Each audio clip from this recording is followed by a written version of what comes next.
let's look at this is basically the first part of the theorem.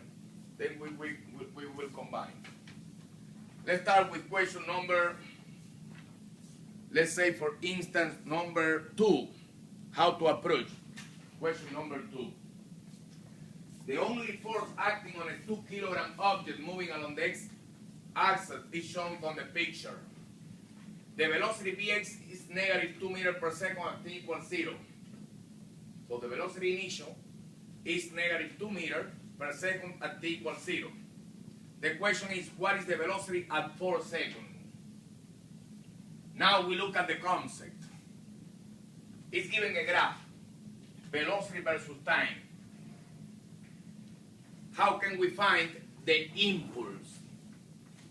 If it's given from this definition, if it's given the graph velocity versus time, how can we get the impulse, or which we call changing momentum? Given the graph, area under the curve. Everybody can see that, because the definition of integral of the force with respect to the time. So the first thing, if they are given the initial velocity, you are looking for the final velocity, you have the mass of the object. If we are able to find the impulse, which is the area under the curve, we can find delta P.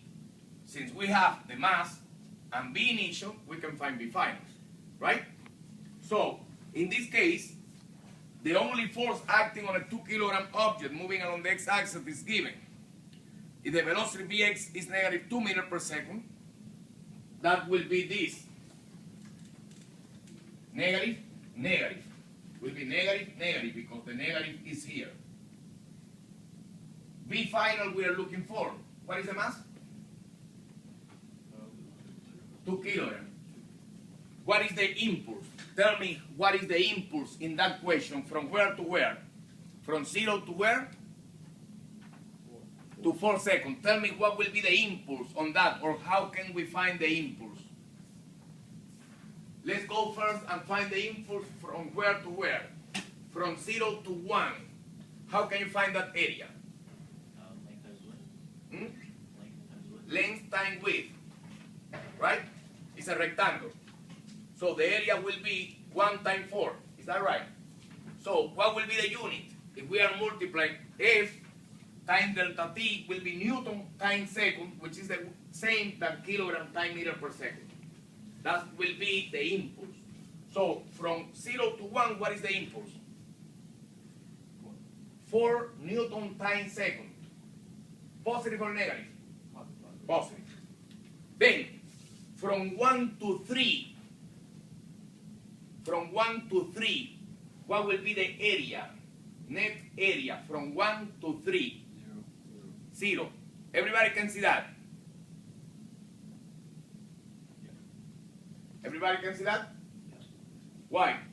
From 1 to 3, the area is 0. Will be the area of the triangle on the top, above the x-axis or above the t-axis is positive, but below the t-axis will be negative, right? So those two areas are the same triangle. If they are the same triangles, they will cancel out. So between 1 and 2, what is the impulse? How much is the impulse? Are you sure?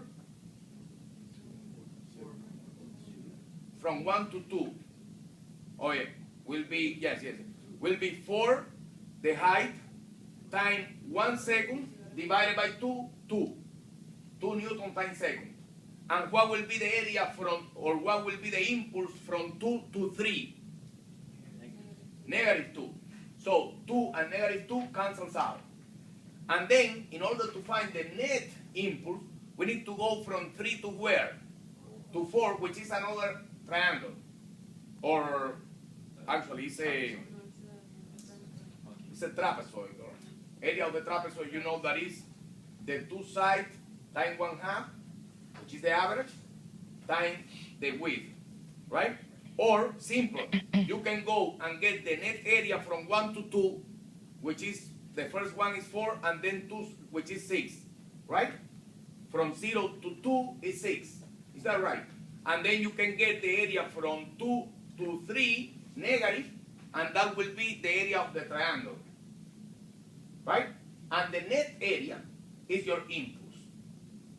Now we have the impulse, we have the mass, and we have V initial. Can you find V final?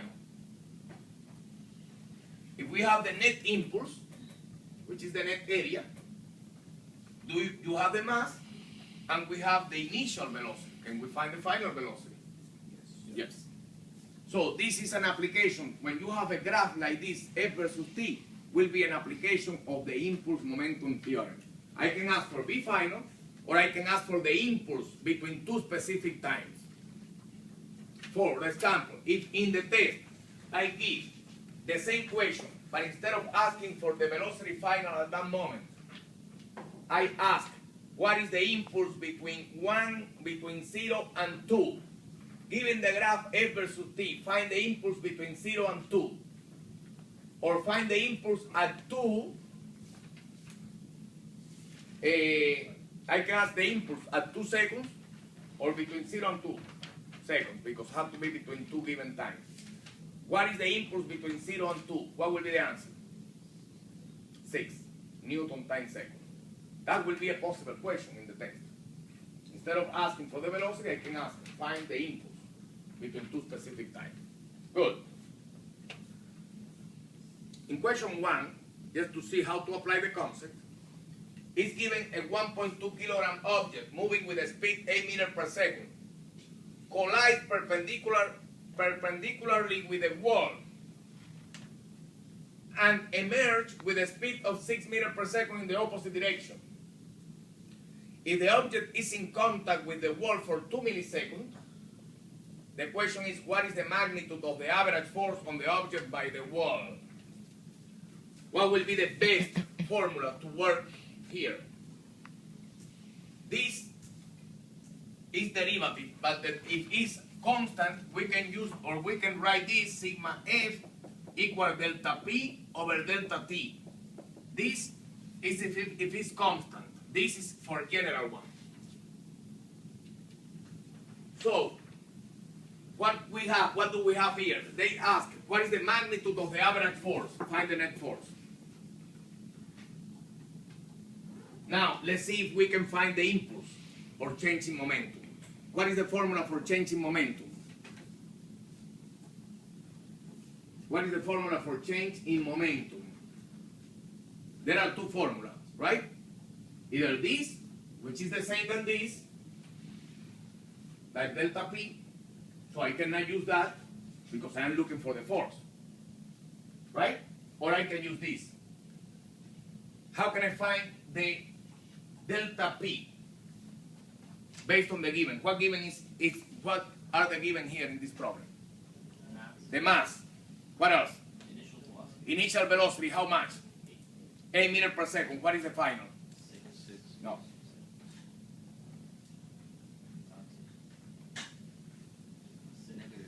Negative 6. Why negative 6? Did you see that it's going in the opposite direction? So when they said it's a vector, can you see that this is a vector? Line over and line over. I am not talking about the speed. I am talking about the velocity. And if you have that the object is moving into the wall and then come back out of the wall, one velocity has to be positive and one velocity has to be negative. Whichever you say. Maybe the initial you said negative 8 and the final 6. Or maybe the initial 8 and the final negative 6. Whatever you want, because they want the magnitude will be the absolute value anyway. But this is a key here. You have to remember that V is a vector, not speed. So, since we have this, and we have the time interval, what is the meaning of 2ms? Millisecond. And what is milli? 10 to the negative 3 or 1,000, right? So we have this. We can find the change in momentum, which is mv final minus v initial, and you can find the average force. This is application of the Newton's second law or the impulse momentum theorem. We can write the impulse momentum theorem in two ways. Delta P equals sigma F delta T, or this is if this is constant, if the force is constant, or the integral. It doesn't matter. The same way we can write this. If the force is not constant, you use the integral, but if the force is constant, you just... Got it? Okay, let's stop here.